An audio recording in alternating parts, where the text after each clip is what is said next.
शातिर labour contractor शमर Shah रसूखदारों को 100 से 125 करोड़ की चपत लगाकर हुआ रफू चक्कर। निवेश पर 15 दिनों में 3% और 30 दिन में 16% मुनाफे का लालच देकर चलाई समानांतर पूंजी स्कीम। सांसद, पूर्व विधायक और उप महापौर की 32 मंजिला कई आलीशान परियोजनाएं अधर में लटकी। सोचिए, जो शख्स 2022 में भिवंडी की धरती पर एक साधारण इंसान बनकर आया, वो महज 4 साल में देश के बड़े बड़े सांसदों, विधायकों और करोड़पति बिल्डरों के 100 करोड़ रुपए समेटकर कैसे रफू चक्कर हो गया। नमस्कार, मैं हूं अर्चित और आप देख रहे हैं जेड न्यूज। महाराष्ट्र के भिवंडी और कल्याण के समूचे राजनीतिक और व्यापारिक हलके में एक ऐसा आर्थिक भूचाल आया जिसने बड़े बड़े सुरमाओं के होश उड़ा दिए। खुद को वित्त मटेरियल, लेबर कॉन्ट्रैक्टर और स्टील कारोबारी बताने वाले एक बहरूपिये ने क्षेत्र के दिग्गजों को अपनी साजिश के जाल में फंसाकर लगभग 100 से 125 करोड़ रुपए का विशाल चूना लगाया और अब करोड़ों रुपए समेटकर फरार हो चुका है। इस आधुनिक नटवर लाल का नाम है समर इस्माइल शाह।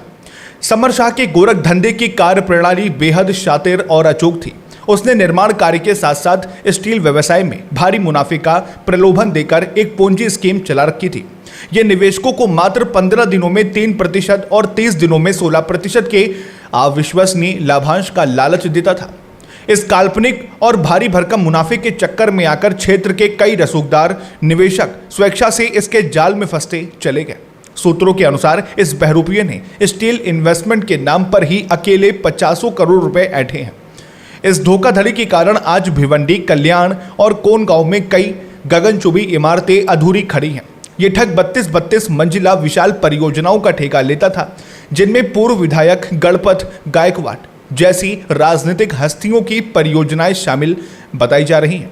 इसके अलावा टेमघर में कृष्णा गाजंगी की 32 मंजिला इमारत, कोनगांव में सांसद बालिया मामा की आरके कंस्ट्रक्शन की 12 मंजिल परियोजना, धामड़ करनाका स्थिर विजयनगर सोसाइटी का पुनर्विकास, रफी बुबेरे और शफी बुबेरे का व्यावसायिक गाला, गैबी नगर में उप महापौर तारिक मोमिन का स्काई मेंशन, राहुल पाटिल का इन्फिनिटी पार्क, चविंद्रा में अताहुल्ला व तुफैल अंसारी की नूर रेजिडेंसी, शारदा शाह मील और आसिफ गोल्डन का गोल्डन पैलेस जैसी प्रतिष्ठित परियोजनाएं इस ठग के कारण अधर में लटक गई हैं। स्टील व्यापार के नाम पर उसने असरार सेठ जैसे स्थापित व्यापारियों को भी करोड़ों का गहरा जख्म दिया है।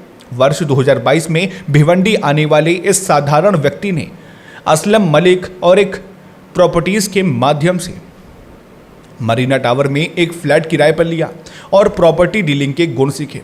उसकी असली चाल तब शुरू हुई जब उसने इकबाल मेमन के कार्यालय में इंटीरियर डेकोरेटर के रूप में काम करना शुरू किया और इमरान खान के जरिए सीधे सांसद बालिया मामा के दरबार में एंट्री ली। सांसद के नाम की गुडविल और राजनीतिक संरक्षण का ऐसा मुखौटा उसने ओढ़ा कि शहर के तमाम बड़े बिल्डर बिना किसी जांच पड़ताल के उसकी झोली में करोड़ों रुपए डालते चले गए। कानूनी पेचीदगियों से बचने के लिए वह व्यावसायिक एग्रीमेंट ज़्यादातर अपने खास आदमी इकबाल मेमन और निजी ड्राइवर साकिब के नाम पर करता था। रसूखदारों के रसूख का इस्तेमाल कर करोड़ों की चपत लगाने वाले इस महाठग की तलाश अब की जा रही है। इस सनसनीखेज महाघोटाले पर आपकी क्या राय है? कमेंट बॉक्स में अपनी राय जरूर साझा करें। फिलहाल देश और दुनिया की तमाम बड़ी खबरों के लिए सब्सक्राइब करें जेड न्यूज़ को। फिर मिलते हैं एक और नए अपडेट के साथ। तब तक के लिए नमस्कार, जय हिंद, जय भारत।